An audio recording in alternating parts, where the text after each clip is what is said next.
بسم اللہ الرحمن الرحیم۔ السلام علیکم رحمۃ اللہ وبرکاتہ۔ ڈیئر ویورز، امید ہے کہ آپ سب اللہ کی فضل و کرم سے خیریت سے ہوں گے۔ آج میں جس صورت کی فضائل اور برکات لے کر آپ کی خدمت میں حاضر ہوئی ہوں، اس صورت کا نام سورہ مجادلہ ہے۔ اس صورت کے 2 رکوع ہیں اور یہ پارہ نمبر 28 میں ہے اور اس کی کل آیات 22 ہیں۔ حضرت ابی بن کعب رضی اللہ عنہ نے فرمایا ہے کہ حضور اقدس صلی اللہ علیہ وآلہ وسلم نے فرمایا، جو شخص سورہ مجادلہ پڑھے گا وہ قیامت کے دن حزب اللہ یعنی کہ اللہ کی جماعت میں لکھا جائے گا۔ جو اس سورت کو پڑھتا رہے گا، اللہ کے فضل و کرم سے اس کا ایمان مستحکم ہو جائے گا اور اس سے نفاق کی برائی بالکل ختم ہو جائے گی۔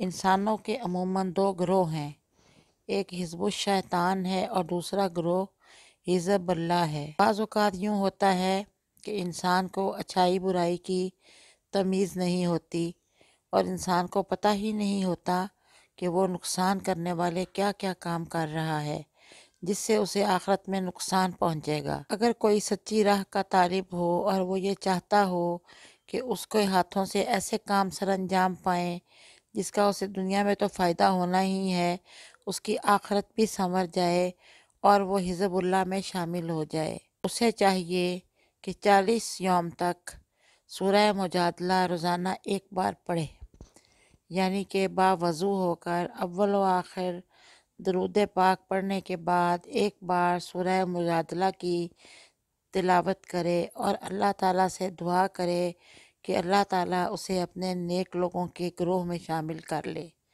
ایسا گروہ جو کہ آخرت میں نجات یافتہ ہوگا۔ نمبر 2، اکثر اوقات غلہ یعنی گندم، چاول، چنے اور دالوں وغیرہ کو کیڑا لگنے کا خطرہ ہوتا ہے۔